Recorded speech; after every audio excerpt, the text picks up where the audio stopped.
Racetrack. Jeff Gordon's priorities are his family, being a husband and a father of two growing young children. It's a subject we discussed recently when I sat down with the four-time champion. Also, an unlikely hobby surfaced in our conversation, and a story few people have heard on Jeff's decision to stick with stock cars in the 90s when there was plenty of other opportunities.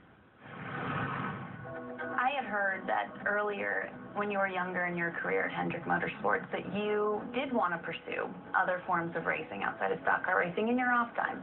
But Hendrick had had so much vested in you at that time that you felt like it wasn't worth the risk. I think when I first started coming into the NASCAR Nationwide Series, I did both. I did because I was still competing for championships in other series, and once I became more established in the Cup Series with Hendrick, you know, to me it wasn't really something that I thought about. I've always enjoyed all forms of racing.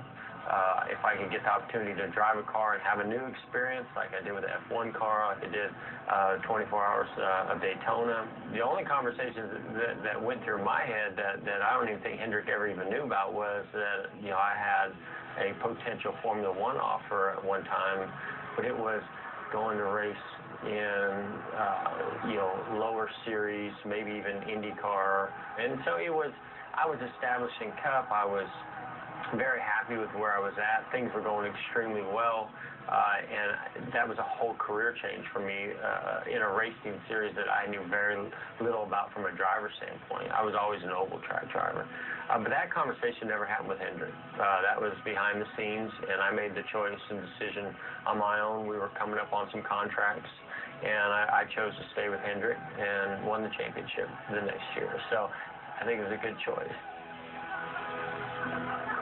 Former crew chief Ray Evernham was on our show not long ago, and he said, I still think Jeff is capable of winning a bunch of races, winning championships, but he's just a different driver. He wants a different feel than he did when we worked together. Right. What do you think he meant by that?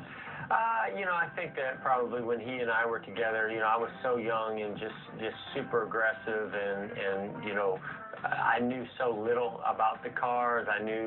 All I knew was, you know, whatever he said, yep, that's right, and you just go out there and drive the wheels off the car.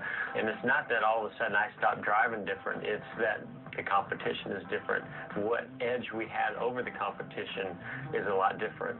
And I give Ray a lot of credit for that. But have I changed? Absolutely. I'm 42 years old now. You know, I drive, you know, my head a little bit more and a little bit too much sometimes, and that's what I think happens over time. When you're younger, you're more aggressive.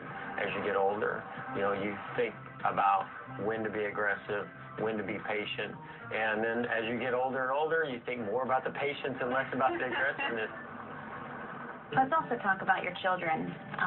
Ella now is 6, Leo is 3, and I know you've said it's so important to you as a dad. You want them to know who you are, Sure. What you're about, winning races, that feeling of victory. What is their level of awareness and understanding to that right now at the ages they are? For Ella, I mean, it's, you know, she has a pretty good understanding being 6. For Leo, you know, every day I come home, you know, and if I was testing or if I just went to the race shop, he's like, did you win? You know, so I love having them at the racetrack. You know, that also brings a lot of pride, joy, and motivation for me to go out there and represent my team, my family, and be the best driver that I can be out there, and also try to go to victory lane more often. I heard recently that you've found interest in a new hobby.